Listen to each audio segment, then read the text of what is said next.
I was watching this video the other day. Just a simple nature clip, you know? Oh, yeah. It showed this small fish in a really big aquarium. But what was strange was the fish just stayed in one tiny corner, swimming back and forth in a perfect square. Huh. Like it was in a box. Exactly, as if it were in a tiny box. It had the whole tank, but it never left that corner. And the caption explained it. When the fish was young, it was kept in a tiny glass box, right there, submerged in that exact spot. Oh, okay. So it learned its boundaries. For months, yeah. It learned the boundaries, bumping its nose on the glass until it just stopped trying to leave. Yeah. Then, one day, the handler just lifted the box out. And the fish was free? Completely free. The entire tank was its territory, but it never left. It just kept swimming in that same invisible square, trapped by a wall that wasn't even there anymore. Wow. That image, a creature imprisoned by a memory, that really sticks with you. It really does. Because it's not just about fish, is it? No, not at all. It's a deeply resonant and, frankly, disturbing visual, isn't it? Yeah. It's the perfect kind of tragic illustration of how perceived limits can just outlast the actual physical limits, leaving an animal or, a person paralyzed by a barrier that exists only in their mind. And that psychological barrier, that invisible cage, that's precisely the core of what we're exploring today. Learned helplessness, or LH as it's often called. Right. This is the behavior exhibited after enduring repeated negative or aversive stimuli that were perceived to be entirely beyond one's control. We basically learn that effort is futile, and even when the physical constraints disappear, the psychological cage, it just stays. Learned helplessness is, well, arguably one of the most foundational concepts in modern psychology, especially for understanding things like motivation, resilience, and even clinical depression. It boils down to the real or perceived absence of control over the outcome of a situation. So for this deep dive, we're looking at studies across a few different areas, right? Foundational psychology, organizational behavior. In the high-stakes world of entrepreneurship, yeah.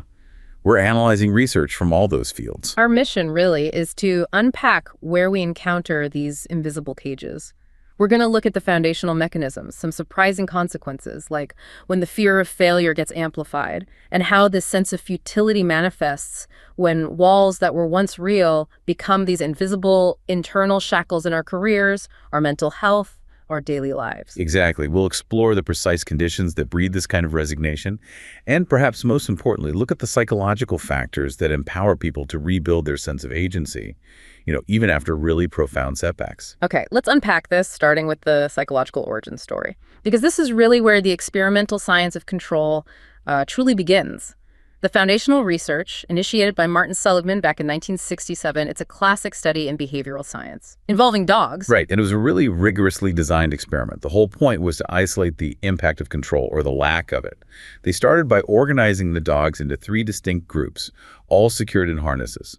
Okay, 3 groups. Group 1 was the control group. They were just placed in a harness for a while and then released. No shocks, no stress, just the harness experience. Simple enough. What about group 2? Group 2 and Group 3 actually were yoked pairs. Their experiences were linked.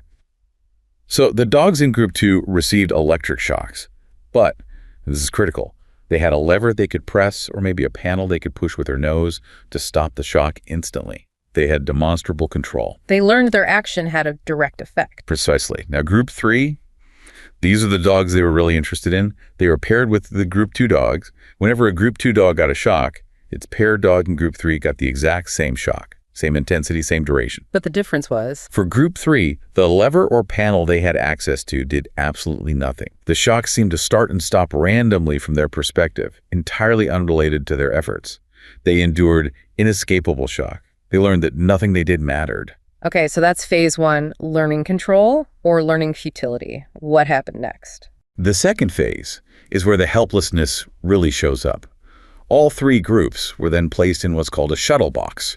It's basically a chamber with 2 compartments separated by a low barrier in the middle. A light would flash, signaling an impending shock on one side. And the dogs could easily escape just by jumping over the partition to the safe side. Exactly. And the results were, well, stark and very repeatable. Groups 1 and 2, the control group, and the group that had learned they could control the shock, they figured out the task incredibly quickly and escaped the shocks easily. But Group 3, the ones who learned their actions were futile. Most of them.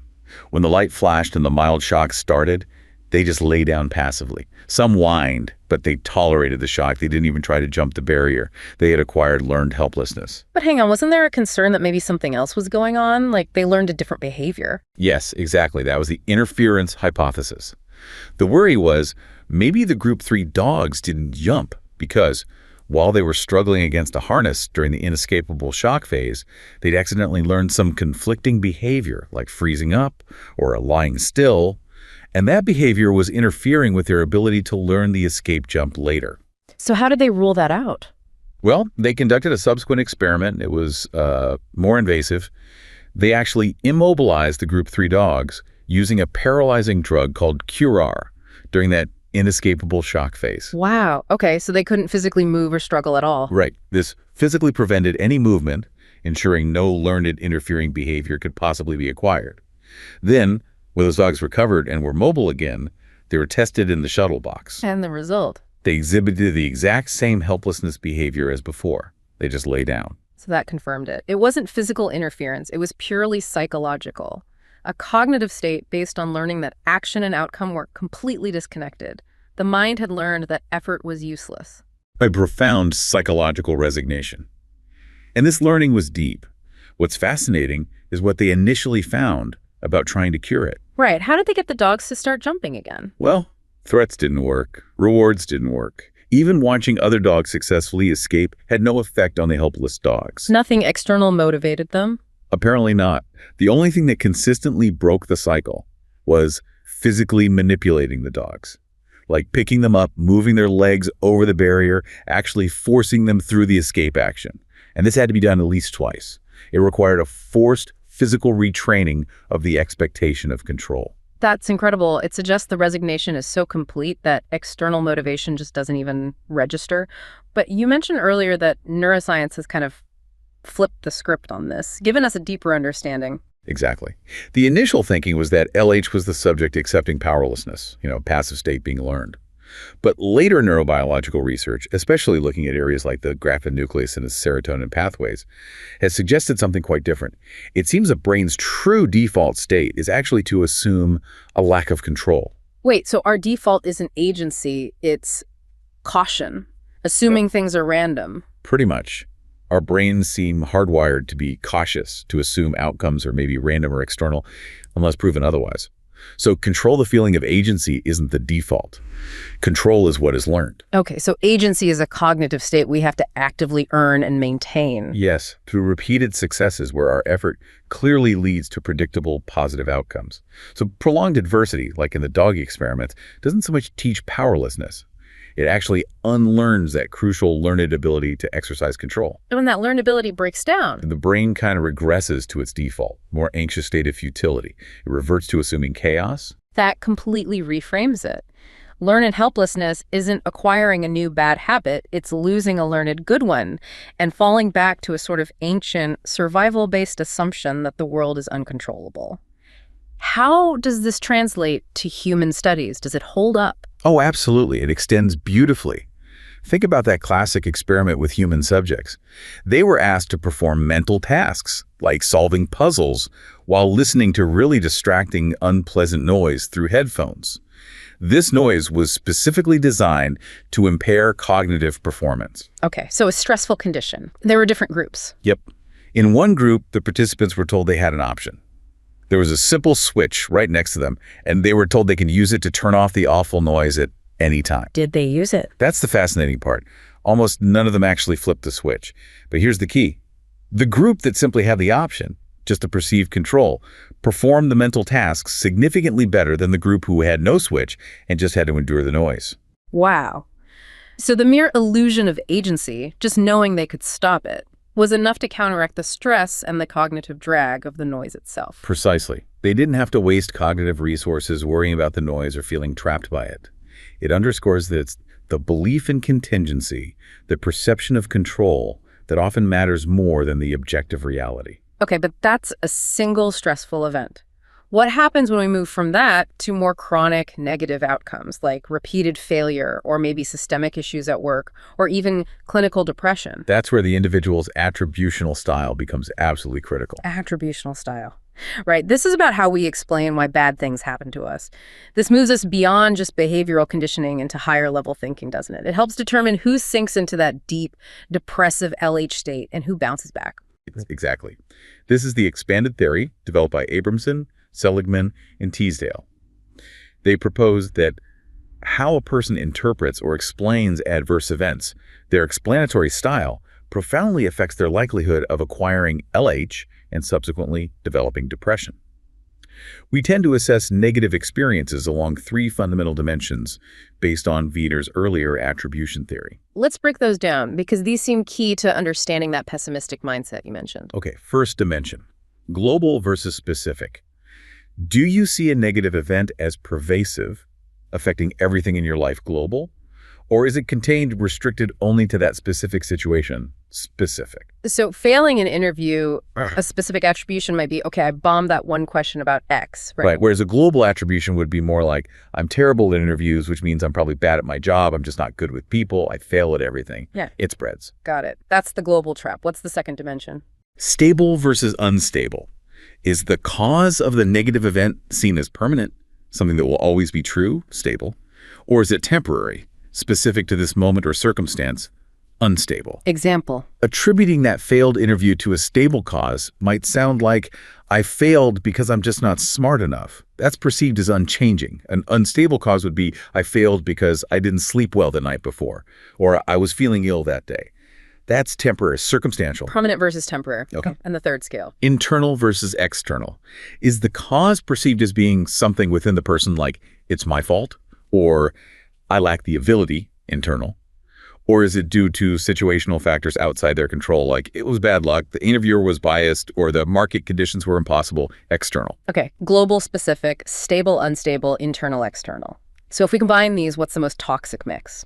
The one that really fuels learned helplessness and depression. It's what's known as the pessimistic explanatory style. This is when people consistently attribute negative events to causes that are stable. It's permanent. You will never change. Global. It affects all aspects of my life. It's pervasive. And internal. It's entirely my fault. It's personal. Permanent, pervasive, and personal. That sounds like a recipe for hopelessness. It really is. It's the ultimate self-fulfilling prophecy of despair. If you habitually explain bad events this way, you essentially cognitively rule out any possibility of future change or escape. You've convinced yourself the situation is hopeless, and it's all down to you. And this isn't just about mood, is it? You mentioned other consequences. Absolutely. This pessimistic style isn't just a psychological burden. It has tangible impacts. Research links it to poorer problem-solving skills, lower job satisfaction, difficulties in interpersonal relationships, and even, significantly, a weakened immune system. It can increase vulnerability to physical illness. It's a pattern of thinking that can derail your entire life.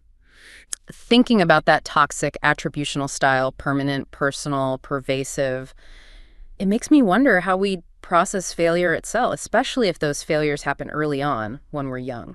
Yeah, that transitions us nicely into a really fascinating area of recent academic research that directly challenges some common assumptions. Most people, probably including many researchers initially, would guess that being exposed to failure early in life, say before age 18, might work a bit like exposure therapy. Right. The idea that facing small setbacks builds resilience, like psychological inoculation. You learn failure isn't the end of the world, it's just part of the process. Precisely. The hypothesis was that more frequent early failure experiences would lead to less fear of failure later on, less anxiety, less depression. Yeah. But the results were, well, quite surprising. What did they find? The opposite. The data showed significant positive correlations.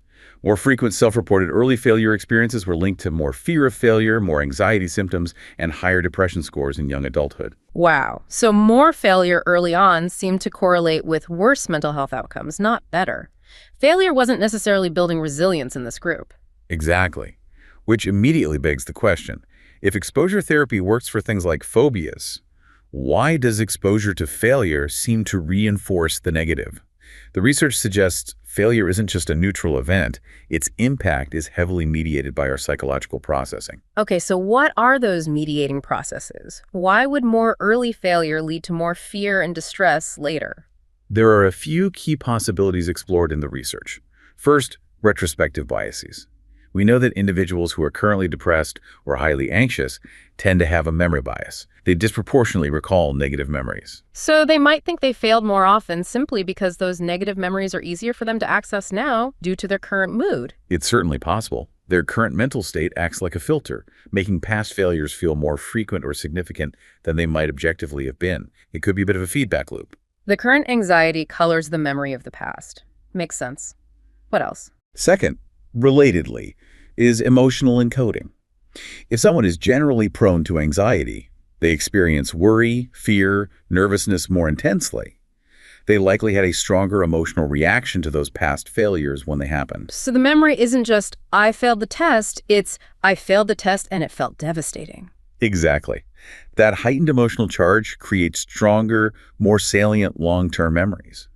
The failure isn't just an event, it's remembered as an emotionally painful experience, making it stick more firmly and come to mind more readily later on. And this links straight back to learned helplessness, doesn't it? Absolutely.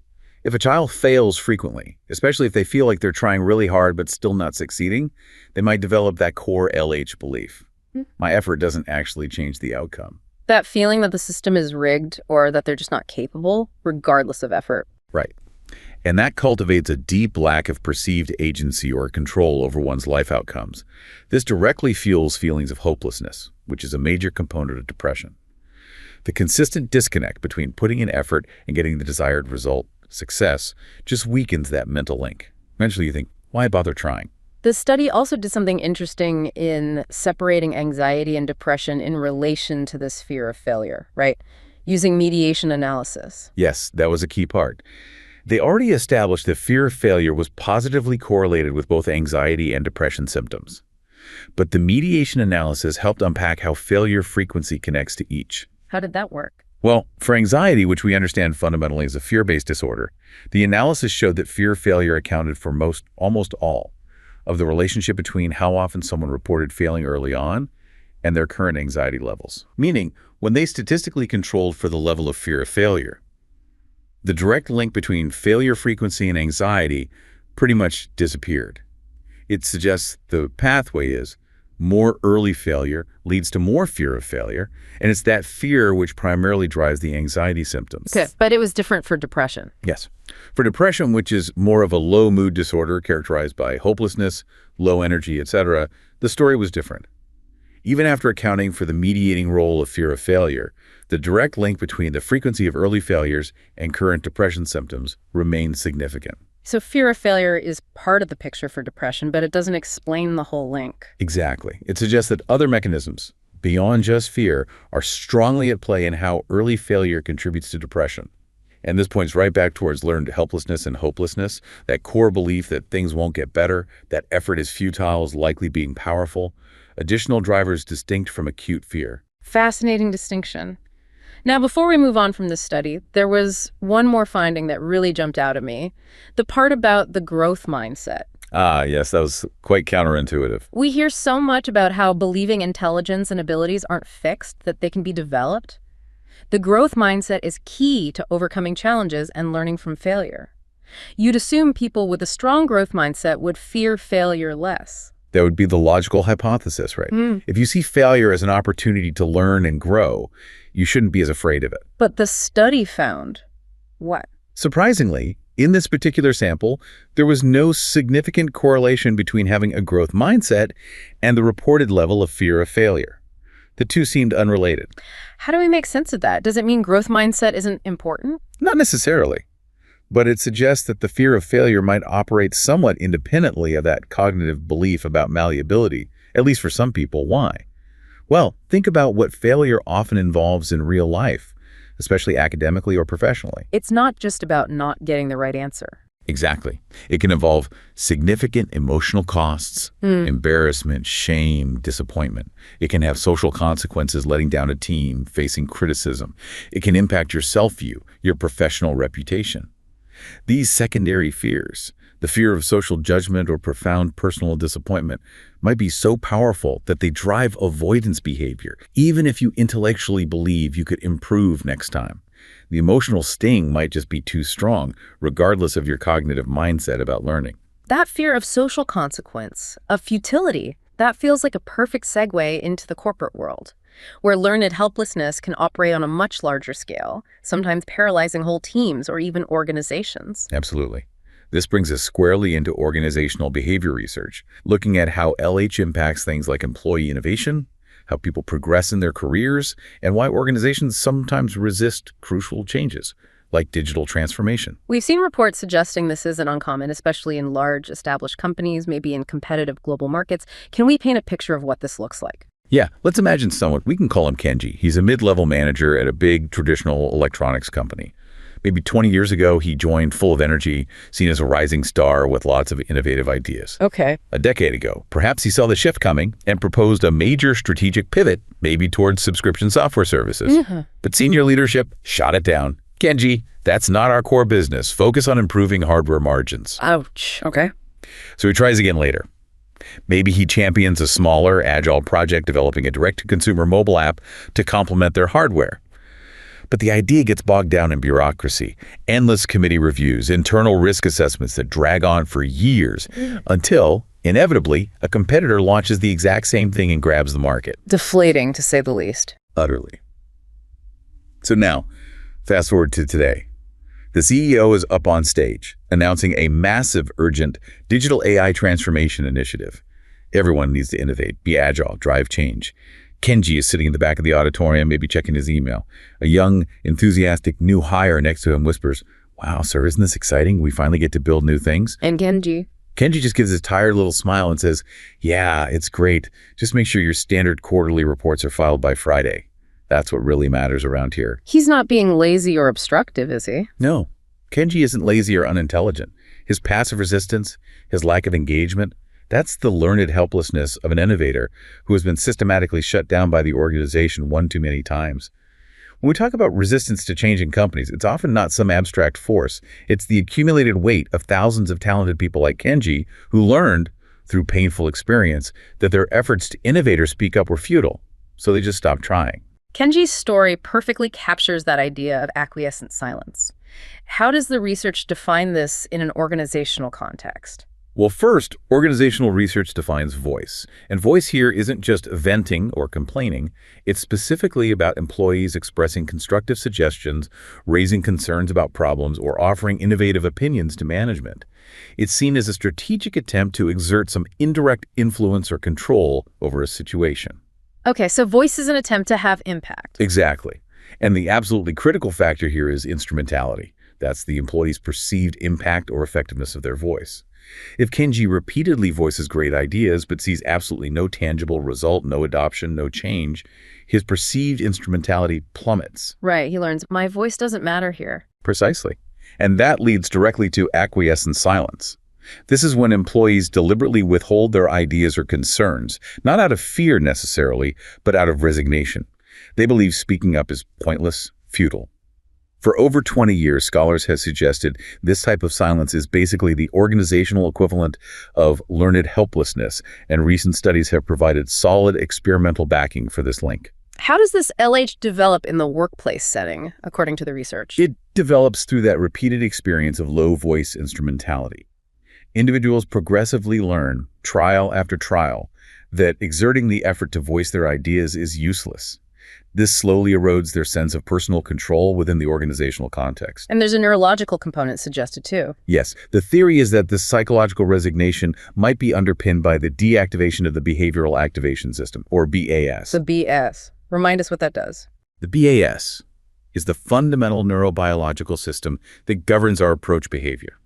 It's what motivates us to move towards potential rewards, positive stimuli, opportunities for improvement, or change. So if voicing an idea is supposed to lead to a reward, like seeing your idea implemented, getting recognition, making things better, but it consistently doesn't, then the neural pathways associated with that go-for-it approach behavior get repeatedly dampened. The system basically learns, don't bother activating for this type of effort. There's no payoff.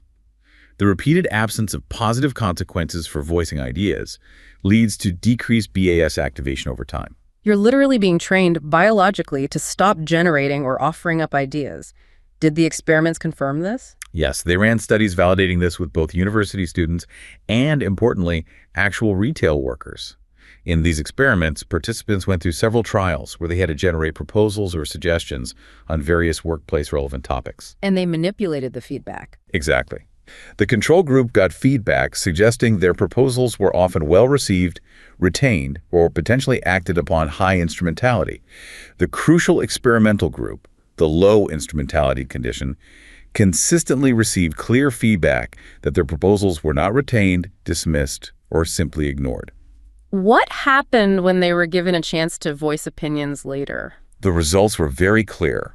Participants who had experienced low instrumentality were significantly less likely to offer opinions on a new optional topic presented immediately after the main trials.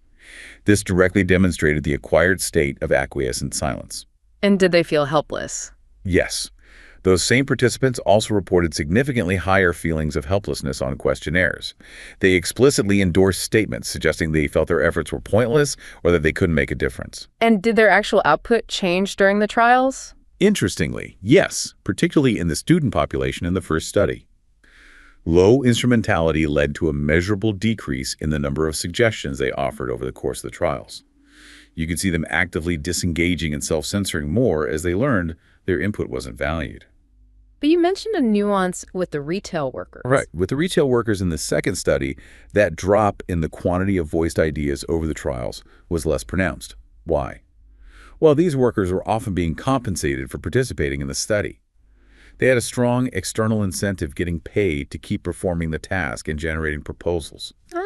So the paycheck kept them talking, basically. But did it prevent the underlying feeling of helplessness? Absolutely not. This is the crucial finding. Even though they continued to generate ideas, likely driven by the external reward, they still showed that same significant increase in reported helplessness and, critically, the same decreased intention to voice their opinions on any subsequent optional unpaid topics. So the money could buy compliance with the task, but it couldn't prevent the psychological state of futility from setting in. Precisely.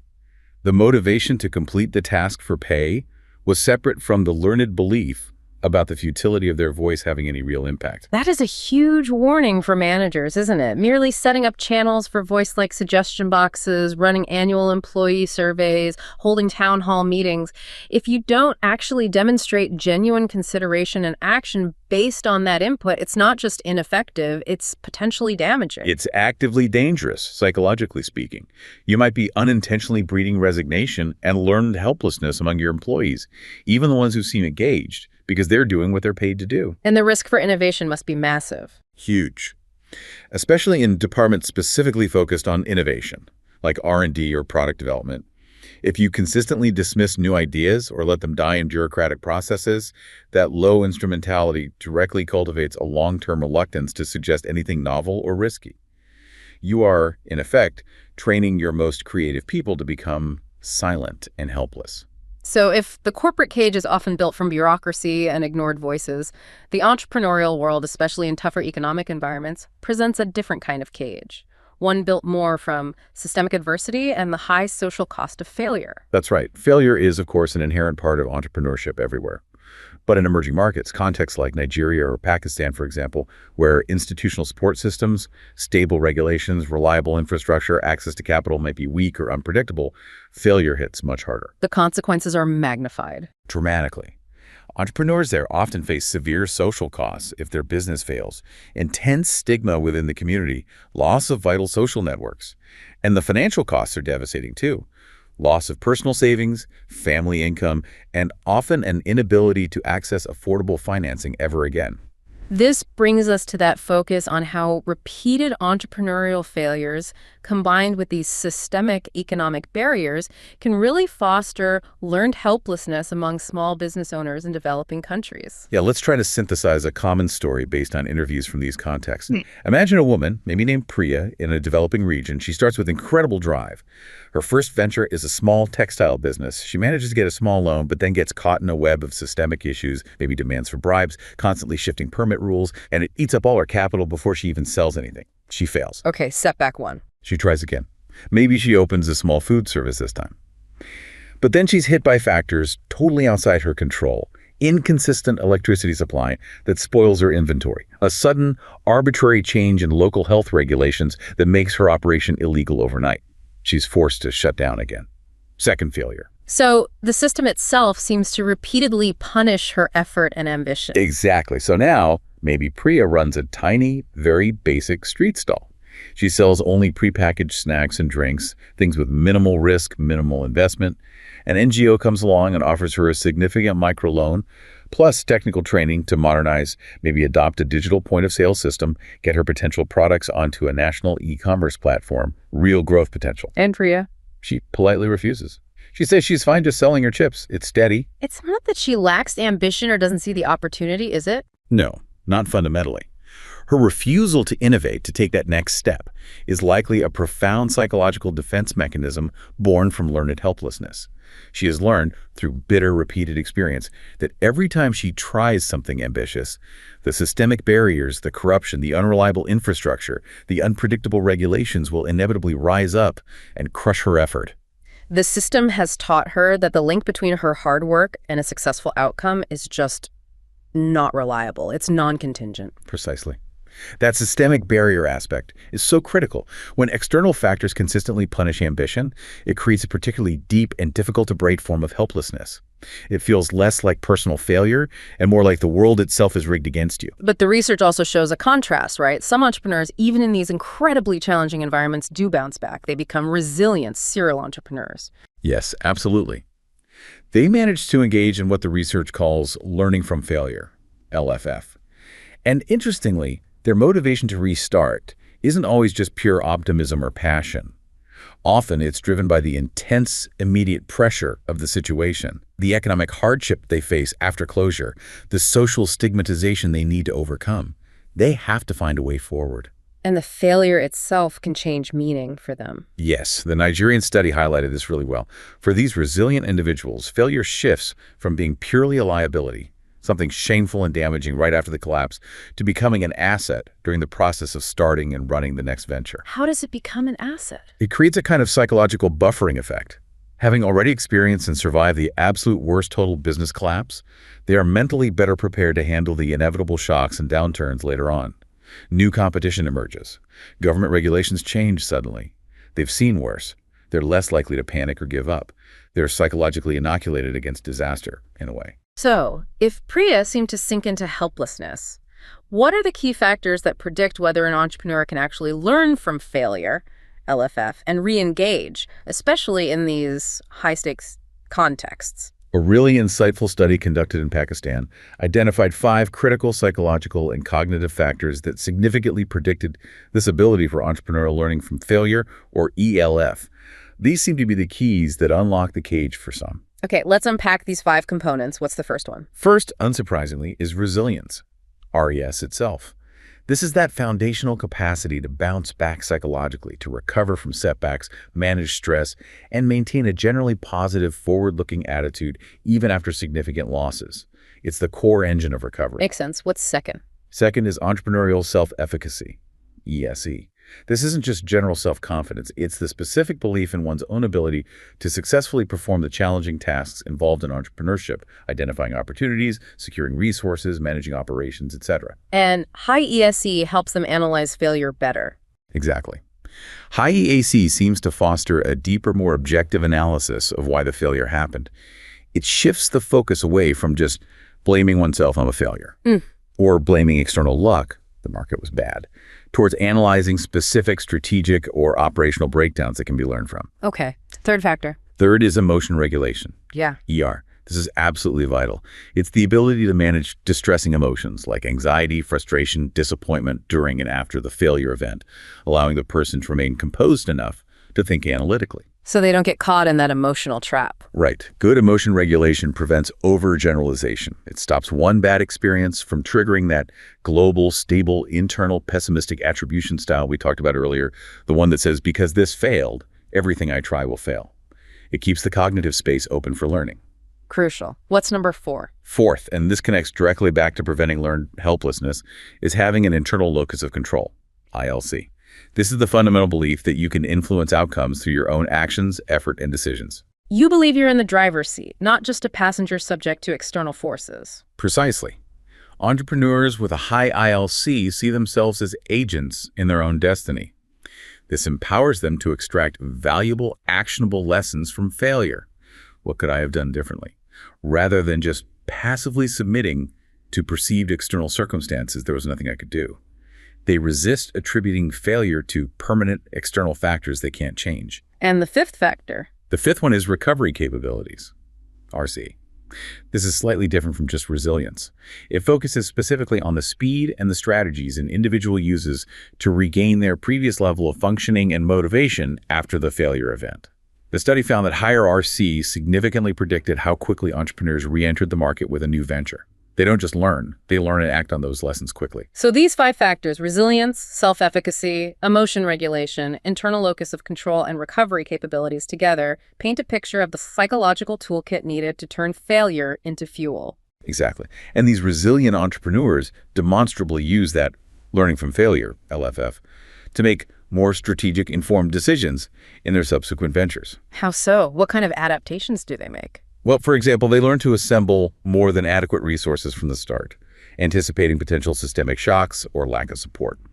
They leverage the knowledge and, importantly, the social capital gained even from the failed venture to perhaps overcome legitimacy issues the second time around. And often, they strategically choose to co-found their next venture, bringing in partners to mitigate risk and access complementary skills or networks they lacked before. It's a proactive adaptation based directly on the lessons learned. Now, this idea of potential being locked away by past failure, it's not just in developing economies or large corporations, is it?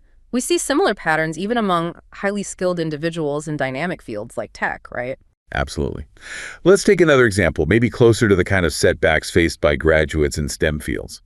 Consider a young woman. Let's call her Sarah. She graduates top of her class, STEM degree, brilliant coder. Her first job is at one of those hyper-competitive, fail-fast, high-pressure tech startups. Okay, intense environment from the get-go. Right. She gets put on a critical project, working insane hours, maybe 90-hour weeks. The project launch, unfortunately, turns out to be a high-profile disaster. Maybe it wasn't entirely her fault, technical issues, market timing, whatever. But as the most junior developer on the team, she gets publicly criticized, maybe even blamed in a big team meeting.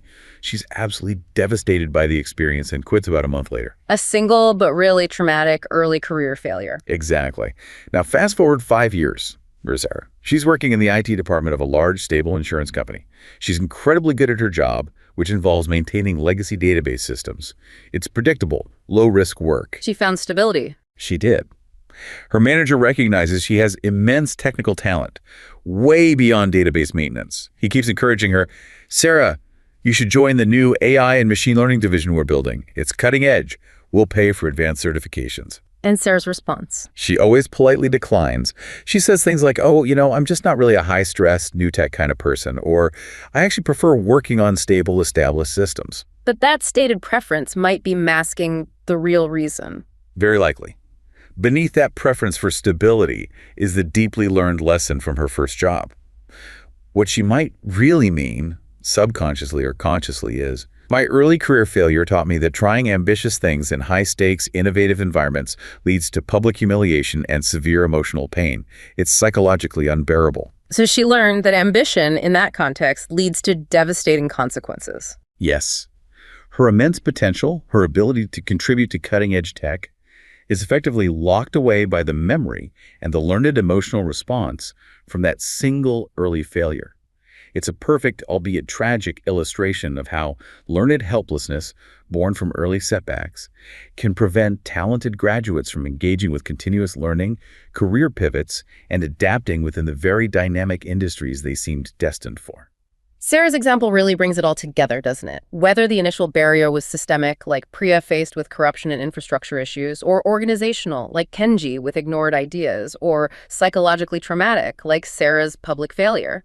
The end result is similar. Huge potential gets locked away, trapped by the memory of futility. Absolutely. When you look across all these different domains, from Seligman's original dog experiments to the anxious student struggling after early failures to the silenced manager Kenji in the corporation, the systemically crushed entrepreneur Priya, and the professionally paralyzed coder Sarah, the core takeaway is crystal clear. The invisible cage of learned helplessness. It's not a physical boundary. It's internal. It's a calculation. It's an internal calculation of futility. It's a powerful psychological memory, etched by past experiences where effort consistently failed to produce the desired outcome, that non-contingency we talked about. And this state manifests as feelings of resignation, decreased motivation, and often the psychological defenses of silence, avoidance, and lowered aspirations. It's that precise, devastating moment when you stop believing you can jump the barrier, even long after the barrier itself has been removed. Learned helplessness is, without doubt, a profound psychological scar. It impacts our core biological motivation systems, like the BAS. It shapes our explanatory style, pushing us towards pessimism. And it can significantly alter our professional trajectory and life satisfaction. Yeah. But, and this is the crucial but, derived from all the research into resilience and recovery. The path out of helplessness is also psychological. It's not magic. So what does it take? If helplessness is learned, can agency be relearned? Yes. And the evidence suggests there's one force that learned helplessness truly fears. It's the steady, deliberate accumulation of small-scale, verifiable successes. Small wins, Yeah. verifiable ones. Exactly. If you or someone trapped in this state can be encouraged or manage to take even a small action, move just slightly, and then receive clear, measurable, positive feedback on that specific action, the brain starts to rewire. It begins to rebuild that fundamental signal pathway that says, hey, wait, my action did lead to an outcome. I can do this. It's like physically moving the dog's legs over the barrier, but in human terms. In a way, yes. That simple, verifiable success, maybe mastering one tiny new function in a piece of software, achieving one small concrete goal you set, or finally seeing a suggestion you voiced actually get acknowledged and acted upon, even in a minor way that is the only truly reliable way to actively dismantle the learned helplessness and restore the learned belief in personal control.